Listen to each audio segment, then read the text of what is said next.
यवतमाळ जिल्ह्यामध्ये धुवाधार पावसामुळे परिस्थिती गंभीर झाली। आर्णी शहरातून वाहणाऱ्या अरुणावती नदीला पूर आलाय आणि त्यामुळे नदीचं पाणी हे आता घरांमध्ये शिरलंय। उदयनगर, शनी मंदिर आणि मोबिनपुरा भागामध्ये मोठ्या प्रमाणात पाणी साचलंय। शेकडो घरांमध्ये गुडघाभर पाणी शिरलंय।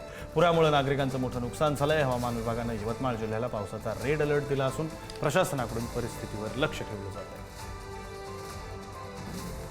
जवळपास 11:30च्या नंतर अरुणावती नदीला महापूर आला आणि नागरी वस्तीमध्ये पाणी शिरण्यास सुरुवात झाली। रात्री 1:30च्या जवळपास नागरी वस्तीत पाणी पूर्णपणे शिरलं आणि उदयनगरचा हा भाग, भाजी मंडीचा भाग हा पूर्णतः पाण्याखाली गेलेला आहे आणि 1:30 वाजताच्या जवळपास 2 वाजता सर्व नागरिकांना सुरक्षित स्थळी हलवण्यात आलेलं आहे। अतिशय हातोहात नुकसान या महापुरामुळे झालेलं आहे। जिल्हाधिकाऱ्यांनी रेड अलर्ट दिल्यामुळं थोडीशी सतर्कता बाळगण्याचा प्रयत्न केला, पण ही परिस्थिती जवळपास 10 वर्षांनंतर आर्णीतनी अशा अचानक पुरामुळे घडलेली आहे। यवतमाळ जिल्ह्यामध्ये गेल्या 24 तासांपासून सुरू असलेल्या धुवाधार पावसामुळे घाटंजी तालुक्यातील सायफळ परिसरात पूरस्थिती निर्माण झाली आहे। विदर्भ, मराठवाडा आणि तेलंगणाला जोडणाऱ्या उनकेश्वर जवळील पैनगंगा नदीच्या पुलावरून पाणी वाहत असल्यानं वाहतूक पूर्णपणे ठप्प झाली आहे। नदीच्या वाढलेल्या प्रवाहामुळे पुलावरील कठडेही वाहून गेले। प्रशासनाकडून नागरिकांना खबरदारी घेण्याचं आवाहन करण्यात आलेलं आहे।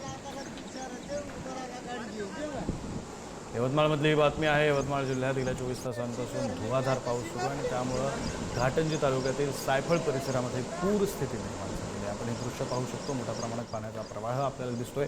विदर्भ, मराठवाडा आणि तेलंगणाला जोडणाऱ्या उनकेश्वर जवळील पैनगंगा नदी आहे। या नदीच्या पुलावरून पाणी वाहत असल्यानं हा पूल या सगळ्या भागांना जोडतो, त्याच्यावरून पाणी वाहत असल्यानं वाहतूक पूर्णपणे ठप्प झाली आहे। नदीच्या वाढलेल्या प्रवाहामुळे पुलावरील कठडेही वाहून गेले। प्रशासनाकडून नागरिकांना खबरदारी घेण्याचं आवाहन करण्यात आलेलं आहे। यवतमाळ शहरातील दत्त चौक ते दाते कॉलेज चौक मार्गावरील सदोष नाले बांधकामाचा फटका हा व्यावसायिकांना बसतोय। गुरुवारी झालेल्या मुसळधार पावसानंतर रस्त्यावर साचलेलं पाणी हे थेट दुकानांमध्ये शिरल्यानं मोठं नुकसान झालंय। 3 वर्षांपूर्वी रस्त्याच्या कामादरम्यान स्थानिकांनी तक्रारी करूनही नगरपालिका प्रशासन आणि सार्वजनिक बांधकाम विभागानं त्याकडे दुर्लक्ष केल्याचा आरोप व्यावसायिकांनी केला आहे।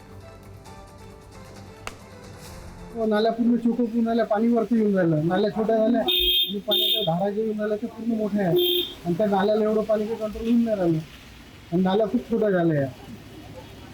बरं, इथून पाणी किंवा जसं ब्लॉकेज होते तर ते काढायसाठी कुठे आधामाधात काहीच नाही आहे।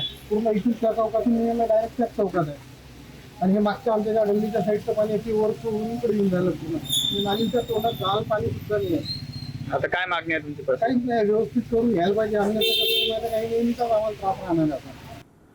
पुराच्या पाण्यातून कार नेणं हे जीवावर बेतलेलं आहे। पुराच्या पाण्यामध्ये कारसह 3 जण वाहून गेलेले आहेत। यवतमाळच्या दहेली इथल्या कुपटी नदीच्या पुलावरची ही दुर्घटना आहे। पती बचावला तर पत्नी आणि 2 चिमुकल्या मुली बेपत्ता आहेत। पुराच्या पाण्याचा अंदाज चुकल्यानं ही दुर्घटना घडली आहे। अविनाश खंडारे झाडावर चढल्यानं बचावलेले आहेत।